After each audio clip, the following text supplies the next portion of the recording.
Hay preocupación porque dice Feijóo que el gobierno con esas descalificaciones está entrando en una esfera peligrosa. Le piden que se limite a acatar la sentencia. Tellado incluso va más allá, le exige disculpas al gobierno en lugar de atacar a los jueces. Dicen en el Partido Popular que el de ayer fue un día histórico, celebran el triunfo, dicen, del Estado de Derecho frente a las cloacas sanchistas y aseguran que con esa sentencia al hermano de Pedro Sánchez se demuestra que nadie está por encima de la ley, sea de la familia que sea. Aseguran que es la tercera condena al sanchismo después de la del fiscal general del Estado y la de Ábalos, y creen que no hay otra salida que la dimisión del presidente del gobierno y la convocatoria inmediata de elecciones. Medios de comunicación, en la radio, en la televisión, pues ha desplazado el otro asunto que hasta que empezó el partido de las elecciones era el asunto del día. El asunto del día era la sentencia de la audiencia de Badajoz, que se conoció en la mañana de ayer, sobre el caso de David Azagra, que es el nombre artístico del hermano del presidente del gobierno, David Sánchez Pérez Castejón, y al hecho de que en realidad el delito más grave del que estaba acusado, porque ha sido juzgado el señor Sánchez, hermano del presidente, y el presidente de la Diputación, era el delito de tráfico de influencias. Ese era el más grave. Y en el tráfico de influencias se trataba de establecer si alguien había influido en Miguel Ángel Gallardo, en la Diputación, para que le crearan un puesto a la medida de David Sánchez. Y ese alguien, aunque nunca llegó a afirmarlo ni la jueza de instrucción ni la UCO, ese alguien se sugería que era el presidente del gobierno de España. El tribunal entiende que no ha quedado acreditada la influencia, que no ha quedado acreditado ni siquiera quién presionó, si es que alguien presionó, al señor Gallardo y el resto de cargos públicos para crear la plaza, y por tanto de la sentencia queda absolutamente fuera el presidente Sánchez, el que no se dice ni media sospecha. Y absolutamente fuera y descartado el tráfico de influencias. Digo que era lo más grave de este asunto. Al final la condena es a inhabilitación de cargo público, no tiene pena de prisión. Vamos, que de las penas posibles pues era la más baja. Bueno, además de eso, en la otra parte, en la oposición, pues está celebrando un hecho, celebrándolo. El hecho de que el hermano del presidente del gobierno, insisto en que del presidente del gobierno no dice nada la sentencia. El presidente del gobierno no aparece. El presidente del gobierno no fue investigado. El presidente del gobierno no fue citado ni siquiera como testigo en la investigación de la causa. Pero la oposición pues entiende que el hecho de que por primera vez un hermano de presidente esté condenado, o por decirlo como lo dice el PP, que por primera vez un presidente de gobierno tenga un hermano condenado, es motivo suficiente para que el gobierno caiga. Que no va a caer, que no va a caer. Que no va a caer porque la única manera de que caiga un gobierno en España es una moción de censura. Como sabe a estas alturas todo el mundo, y moción de censura a la vista pues no hay. Y luego ya llegarán las elecciones cuando lleguen. También es un hecho que la condena es recurrible. Y de hecho va a ser recurrida. También es un hecho que el delito más grave, que era el tráfico de influencias, ha sido descartado. Y también es un hecho que, siendo una condena, es una condena bastante menor. David Sánchez no podrá desempeñar un cargo público los próximos 9 años. Esta es la consecuencia, la única consecuencia penal de los hechos que han sido juzgados. No ingresará en prisión, en contra de lo que tantos profetizaban ayer mismo. 2 minutos antes de que saliera la sentencia, había gente que estaba diciendo en voz baja, le caen 2 años. Pues no le cayeron 2 años. No ingresará en prisión en contra de lo que tantos anhelaban como si les fuera la vida en ello, ¿no? Quienes soñaban con ver a un Sánchez a la sombra, ¿no? Un Sánchez en prisión, pues tendrán que seguir esperando, ¿no? Digo, ni tráfico de influencias, ni enriquecimiento ilícito, ni elusión fiscal, que de todo eso se habló en la fase de instrucción de este caso. La participación de Pedro Sánchez como inductor de la colocación de su hermano, algo que sugirió en su momento la jueza de instrucción, sin llegar a citar nunca al presidente, ni siquiera como testigo, y que sugirió también la UCO, la participación de Sánchez, o sea que es Sánchez el que había movido los hilos para que su hermano fuera colocado. Esto lo deja fuera el tribunal precisamente porque nunca ha sido probada la influencia del presidente del gobierno. Digo, ni el presidente ni ninguno de sus ministros ha sido condenado por hecho alguno que representa al hermano del presidente del gobierno o a David Sánchez Pérez Castejón, David Azagra, el músico, condenado junto con Miguel Ángel Gallardo. Ya con todos los oyentes que la condena es a 9 años, a 9 años de inhabilitación para cargo público, que es una condena por una prevaricación o por una cooperación o colaboración necesaria en una prevaricación. Digamos que frente a otras posibilidades que se habían barajado en la prensa estos días atrás, que era que la condena fuera mucho más grave, que le cayeran varios años de prisión, que se diera por confirmado o por probado el delito de tráfico de influencias, pues todo eso finalmente en la sentencia, que es muy larga, he de decir. Bueno, muy larga para lo que es el caso, yo creo.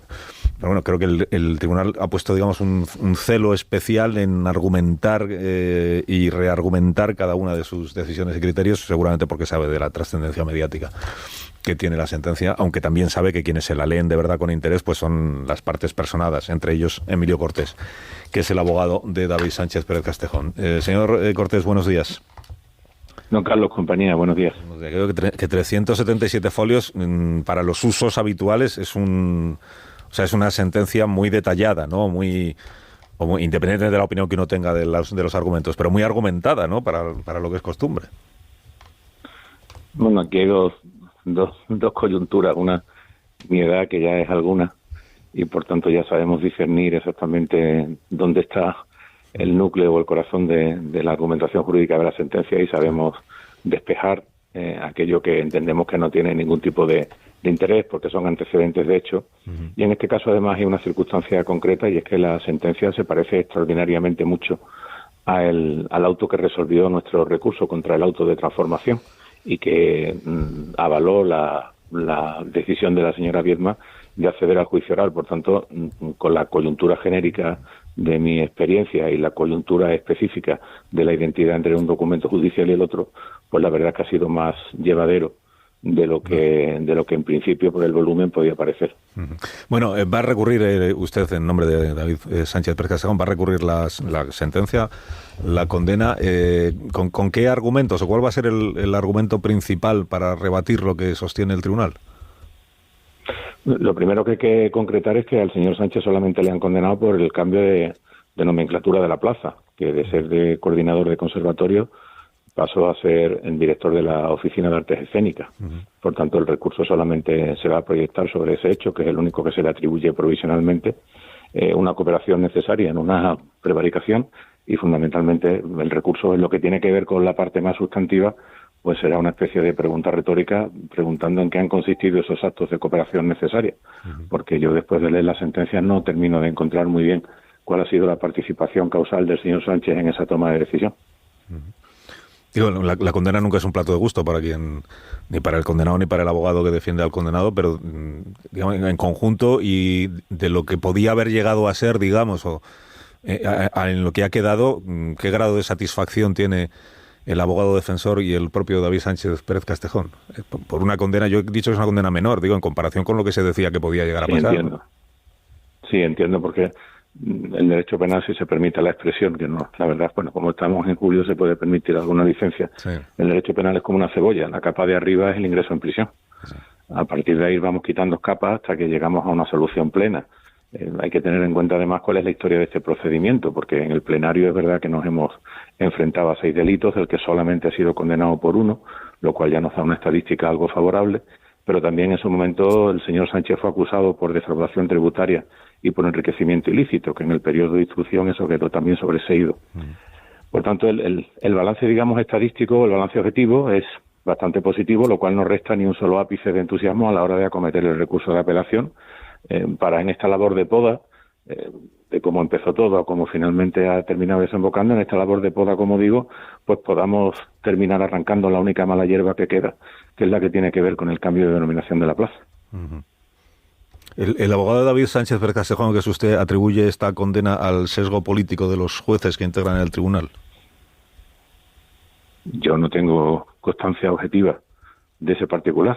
Yo sí sé que, evidentemente, lo acaban de decir ustedes, pues en cuanto a la propia extensión y motivación de la sentencia, pues no es un caso normal, porque yo en mi experiencia nunca he tenido tanto ruido de tambores acerca de en qué momento se va a hacer pública la sentencia, y no por ninguna notificación procesal, sino por los propios medios de comunicación. Evidentemente, esto tiene un sesgo político, y para eso solamente basta ver la foto de las 7 acusaciones populares que yo tuve durante muchos días enfrente, que con toda consideración a sus letrados, incluso a la propia ideología de esas instituciones, evidentemente tienen un sesgo compartido, análogo, y beben todos de la misma fuente. Por tanto, negar el sesgo político al procedimiento me parece algo absolutamente absurdo, pero desde luego no tengo ninguna razón para pensar que los magistrados de la Audiencia de Badajoz han resuelto por razones políticas, porque si lo tuviera, evidentemente tomaría alguna medida.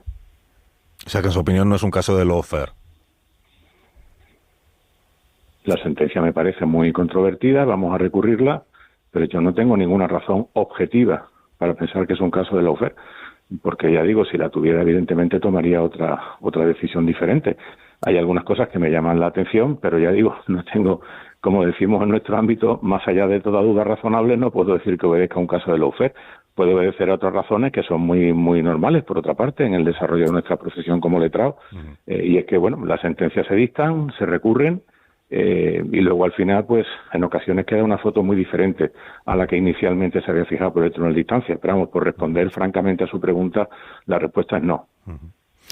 No, y que decía usted ahora de cómo empezó el caso, de cómo empezó la instrucción, de las cosas que se llegaron a imputar las acusaciones a David Sánchez Pérez Castejón, de los delitos por los que finalmente fue juzgado, a lo que ha quedado en la condena, que es solo, por decirlo así, solo la prevaricación y solo en el cambio de nomenclatura del cargo. Digamos que todo eso, para el abogado, pues son argumentos a favor de la posibilidad de que el tribunal, la instancia judicial siguiente, pueda tener un criterio un poquito distinto de la Audiencia Provincial de Badajoz y terminar absorbiendo o sea, que esa posibilidad existe, está ahí.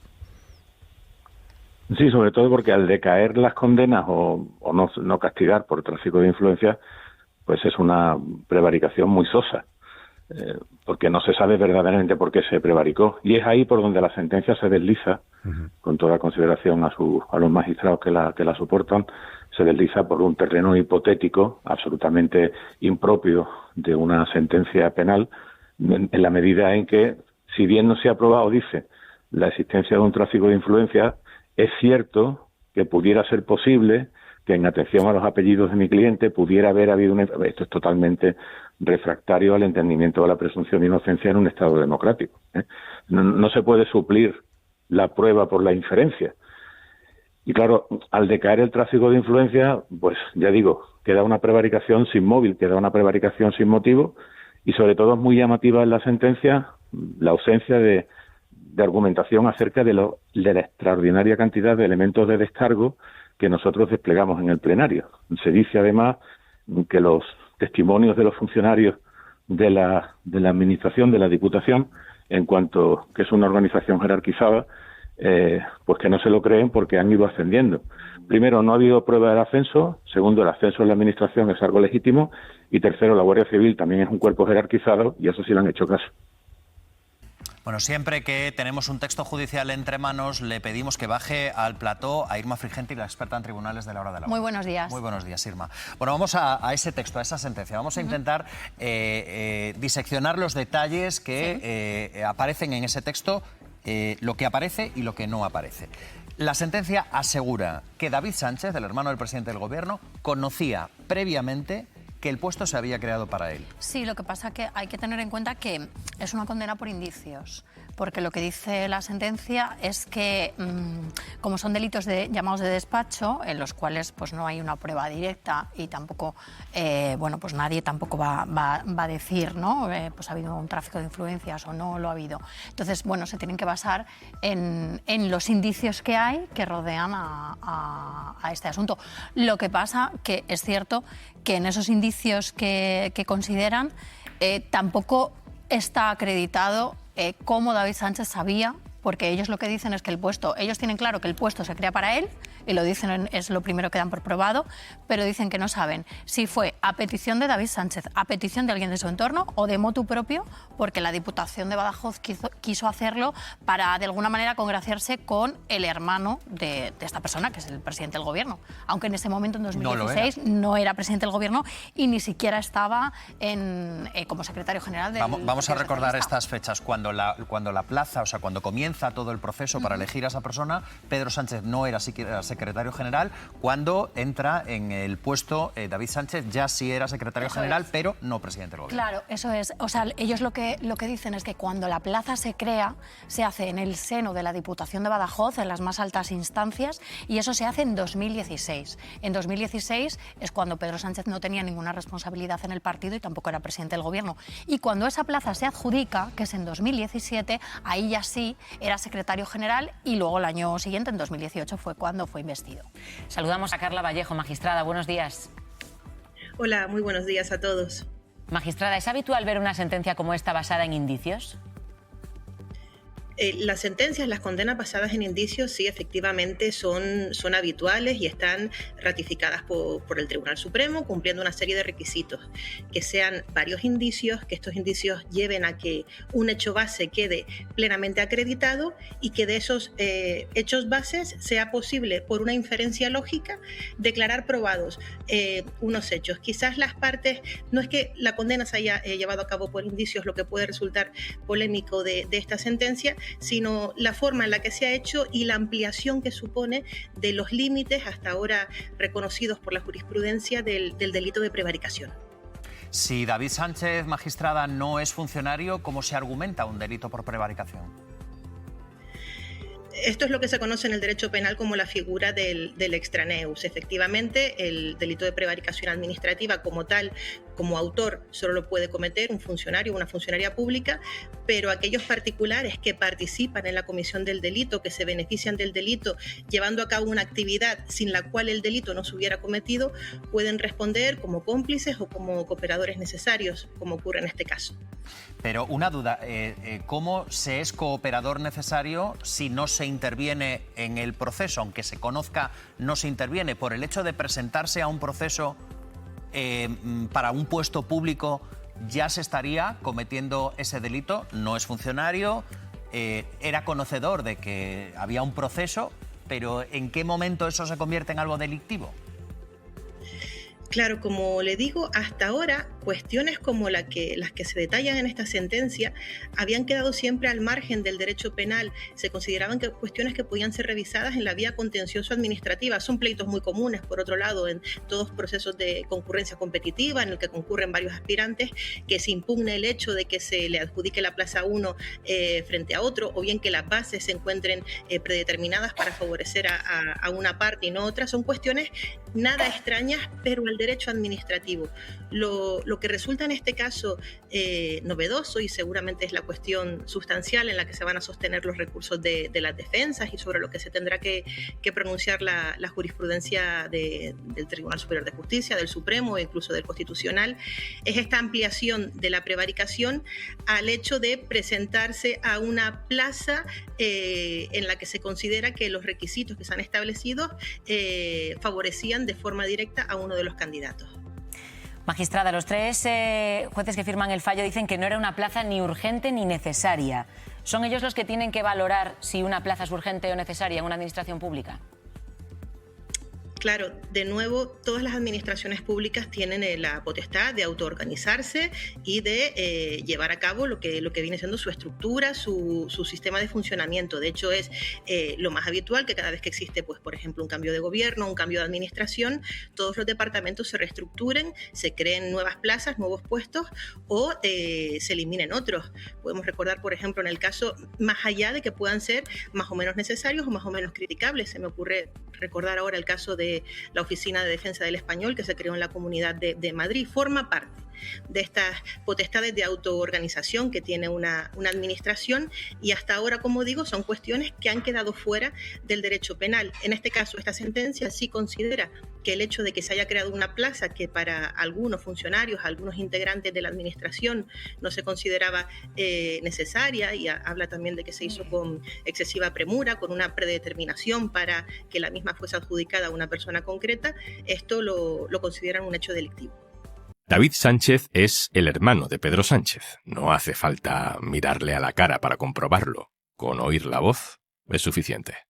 No es que me cueste verle dirigir una orquesta o organizar ensayos. David Sánchez tiene una carrera profesional, también en el extranjero, como director artístico de teatros y orquestas. En 2017 se presenta a un puesto de trabajo de nueva creación en la Diputación de Badajoz, como coordinador de actividades de los conservatorios. No es que sea el puesto de más renombre de la industria o de la administración cultural española, pero ahí trabaja durante 7 años sin noticias David Sánchez. En 2024 la derecha ya está en modo vamos a por lo personal y rastrea cualquier detalle que pueda convertirse en escándalo contra el presidente. Van a por Begoña Gómez y van a por David Sánchez. Que ustedes sabían que el hermano de Pedro Sánchez, que había conseguido un puesto fraudulento en la administración en Badajoz, La derecha asegura que estamos ante un amaño, que el presidente de la Diputación y Pedro Sánchez diseñaron la creación de ese puesto de trabajo para el hermano del presidente. Las sinergias ya habituales entre titulares de ciertos medios y abogados de manos limpias acabaron convirtiendo la sospecha de un enchufe en Badajoz en un caso penal por prevaricación administrativa, por tráfico de influencias y por malversación de dinero público. Pedían 6 años de cárcel. ¿Quién va a pedir perdón? ¿Por su hermano investigado por corrupción en un juzgado de Badajoz? El calendario es importante, lo es también para entender la sentencia. Cuando se crea el puesto de trabajo de la Diputación de Badajoz, Pedro Sánchez no es presidente del gobierno, no es siquiera líder del PSOE, porque la facción de Susana Díaz, donde estaba, por cierto, el presidente de la Diputación de Badajoz, se encargó de expulsarlo. En 2022, ya con Pedro Sánchez de nuevo en el poder, el nombre de ese puesto de trabajo de David Sánchez cambia. Pasa de coordinador de las actividades de los conservatorios a jefe de artes escénicas de la Diputación. Parece un detalle menor, pero no lo será en la sentencia. Total, que con esto llegamos a la imputación, de la imputación al juicio, todo muy rápido. Ni tengo capacidad de decir nada, ni tengo información administrativa sobre el estado de ese procedimiento. En el juicio, ningún testigo ofrece ninguna prueba de que David Sánchez obtuviera el puesto de trabajo por enchufe, por presión de alguien, por su relación con Pedro Sánchez. ¿O sabía si alguien conocía que la plaza de coordinador de los conservatorios era para David Sánchez? A mí no me consta, yo no lo sabía. Eso es. Menos de 2 meses después, desde que empezara el juicio, ya tenemos sentencia. Y la sentencia es muy extraña. Son más de 300 páginas, todavía las estamos masticando, pero te cuento lo que yo entiendo. A David Sánchez le condenan a 9 años de inhabilitación para cargo público, pero le absuelven de tráfico de influencias. Dicen que sí, que hubo amaño para su contratación. De hecho, condenan al presidente de la Diputación por prevaricación, aunque dicen que es porque es inverosímil creer que el presidente no sabía lo que estaba pasando. Pero los jueces admiten que no hay pruebas de que nadie, tampoco el presidente de la Diputación, presionara para ese amaño, como si hubiera sido idea de los funcionarios. A David Sánchez no se le condena por ese enchufe, en teoría porque dicen los jueces que como él era el interesado, el beneficiario, es otra categoría de delito de prevaricación y está prescrito. Ya lo dijo el juez instructor.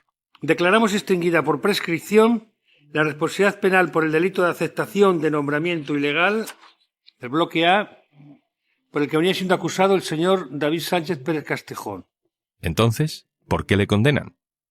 Pues los jueces se han ido a otro punto de toda esta historia, muy lejos de los titulares iniciales y de las grandes acusaciones de amaño en el contrato público.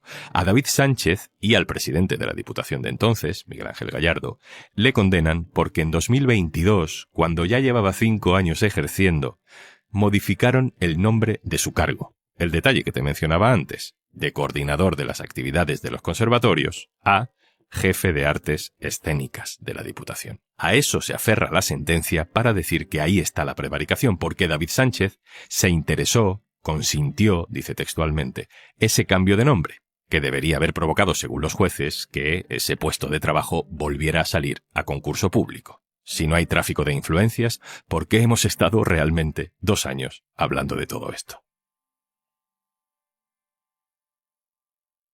José Manuel Romero, hola. ¿Qué tal? José Manuel Romero es director adjunto del diario.es. Romero, la sentencia es larga, 300 páginas, seguimos leyendo, es compleja y es confusa. Aquí hay un intento de establecer un relato, ¿no? ¿Cuál es el relato de esta sentencia? De la lectura de la sentencia, lo que entiendo es que los 3 magistrados que han condenado por prevaricación a 9 años de inhabilitación a David Sánchez entienden que el hermano del presidente del gobierno conoció previamente a la creación de la plaza que al final ganó, que se iba a crear esta plaza, que iba a ser para él y que él colaboró en todos los trámites administrativos para ganar esa plaza, que fue presentar su propuesta y hacer todos los trámites para conseguir el puesto. Y que luego, una vez llegó a ese puesto, en lugar de coordinar los conservatorios, se dedicó a montar óperas, que según el tribunal no era el objetivo de esa plaza que le habían asignado, y luego él forzó a que se le cambiase la denominación de la plaza para hacer algo que nadie le había encargado, etcétera, etcétera. Todo eso el tribunal considera que es una cooperación a la prevaricación. Prevaricaron otros, entre ellos el presidente de la Diputación de Badajoz, porque como era el máximo responsable del órgano que contrató a David Sánchez, pues tiene que ser condenado por prevaricación, y David Sánchez lo que hizo fue cooperar en esa prevaricación, y por eso le condenan a 9 años de inhabilitación. Pero si le absuelven por tráfico de influencias, y esto no es por prescripción, es que dicen que no hay pruebas, si no hay nadie que haya cometido tráfico de influencias en este caso, ¿cómo puede haber un amaño de un puesto de trabajo? Es un enchufe sin corriente eléctrica. Eso es lo que resulta más incongruente de la sentencia. Y yo creo que los jueces, en la redacción de la sentencia, hacen algún tipo de conjetura respecto a cómo podría haber sido esto. Y llegan a elucubrar con la posibilidad de que el presidente de la Diputación, Miguel Ángel Gallardo, que era un adversario político de Pedro Sánchez, cuando éste fue expulsado de la dirección del partido y se convocaron nuevas primarias, para congraciarse con él cuando ganó las primarias y ya era secretario general del PSOE de nuevo, lo que hizo fue adjudicarle la plaza a David Sánchez. Esta elucubración, esta conjetura, al final los 3 jueces que la escriben en la sentencia acaban diciendo, pero no hay ninguna prueba sólida de quién fue la persona que influyó, de cómo se influyó en el proceso, y por tanto no podemos condenar por tráfico de influencias. Hay que recordar, Juanlu, que era la principal acusación de este caso, era lo que se investigaba desde el principio en este caso, un tráfico de influencias. Ellos no encuentran la prueba sólida definitiva para poder condenar por eso a David Sánchez, aunque yo creo que ellos están convencidos de que hubo un tráfico de influencias del presidente de la Diputación de Badajoz. Por eso esta sentencia es mucho más contradictoria, incongruente, y la gente no va a acabar de entender nada. Está condenado, pero no a penas de cárcel, pero se rechaza la petición que hizo la acusación popular de 6 años de cárcel contra el hermano del presidente del gobierno. En definitiva, todas estas contradicciones no vamos a poder resolverlas de momento. El hermano del presidente del gobierno yo creo que va a anunciar en breve que va a recurrir contra esta sentencia, y será el próximo órgano encargado de dilucidar ese recurso el que nos aclare esta historia del tráfico de influencias y de la prevaricación. Tenemos ese momento 2022 que aparece de pronto en la sentencia como clave para justificar la prevaricación, que es la que acaba condenando a David Sánchez. El cambio del nombre del puesto de trabajo, de coordinador de conservatorios a jefe de artes escénicas. Esto va para prevaricación. Claro, entiendo que ese cambio de denominación, que probablemente fue forzado por el propio David Sánchez, al entender que su trabajo de coordinador de conservatorios podía tener mucho más sentido en la organización, promoción, planificación de representaciones de ópera por los teatros de toda Extremadura e incluso de Portugal, y pidió ese cambio de denominación. Se lo otorgaron, se lo concedieron, pero ojo, Juanlu, que en este caso no hubo un cambio de salario. O sea, el hecho de que se cambiase la denominación del puesto de David Sánchez no significa que se le aumentara el salario. Probablemente los de la acusación popular lo que planteaban es que si se cambia la denominación del puesto hay que convocar de nuevo ese puesto. ¿Qué se ha visto en el juicio, Romero, que pueda darle sustento, fundamento jurídico a esta condena? Yo lo que he intentado buscar es las afirmaciones del tribunal respecto a David Sánchez e intentar confrontarlas con algún tipo de prueba que hubiera en la sentencia acreditando esos hechos. Pero, por ejemplo, por ponerte una muy clara, dice el tribunal que David Sánchez no ejerció como coordinador de los conservatorios, que fue la plaza que ganó. Y los 2 directores de los conservatorios explicaron durante el juicio que claro que David Sánchez hacía tareas de coordinador de los conservatorios, hasta el punto de que, según contaron, intentaba David Sánchez sacar a la calle el trabajo que hacían los alumnos en los 2 conservatorios, coordinar el trabajo de los conservatorios para que luciera en la calle, en la Diputación Provincial de Badajoz. El asunto de la ópera, consideran ellos, los del tribunal, que no obedecía al interés general. Parece que las óperas fueron exitosas en el sentido de que las llevó por los pueblos de Extremadura e incluso también las llevó hasta Portugal. Desde el punto de vista de la actividad cultural, tampoco se puede decir que eso no obedezca al interés general, como afirma el tribunal en su sentencia. Cuando dice que David Sánchez conocía previamente que se había creado ese puesto para dárselo a él, David Sánchez lo que explicó en el juicio es cómo se enteró de la convocatoria de esa plaza, que fue por internet. No hay una prueba en el juicio y en la instrucción donde se acredite que David Sánchez, el hermano del presidente del gobierno, cuando se crea esa plaza, que fue en noviembre del año 2016, supiera que se estaba creando para él. Insisto, recordemos que la plaza se creó cuando Pedro Sánchez ya no era nada dentro del PSOE porque le habían echado y que empezaba su travesía del desierto y empezaba con su coche a dar vueltas por España para buscar votos ante las nuevas primarias que se convocaron. Entonces, el tribunal dice que en ese momento David Sánchez sabía que se había creado la plaza para él y no ofrece ninguna prueba de esos hechos. Por tu experiencia, Romero, si estuviéramos, como dice la sentencia, ante un enchufe amañado del hermano del presidente del gobierno, aunque no haya tráfico de influencias, ¿este tipo de casos de nepotismo suele tener este castigo, esta trascendencia penal? En la reciente etapa democrática, si buscamos condenas por tráfico de influencias de este tipo, vamos a encontrar muy poquitas. La reflexión que hay que hacer en torno a eso, bueno, hay toda una sensación de que esta causa se arma para tumbar al gobierno de Pedro Sánchez. Hay que recordar que la creación de la plaza es del año 2016, que la adjudicación de la plaza es del año 2017 y que la querella de la ultraderecha contra David Sánchez es del año 2024, o sea, 7 años después de que se hiciera todo esto. Romero, la última. En el clima político en el que estamos, ¿crees que esto funciona como un torpedo importante en la flotación del gobierno o esto carga de razones a quienes dicen que hay una campaña de los jueces contra el gobierno?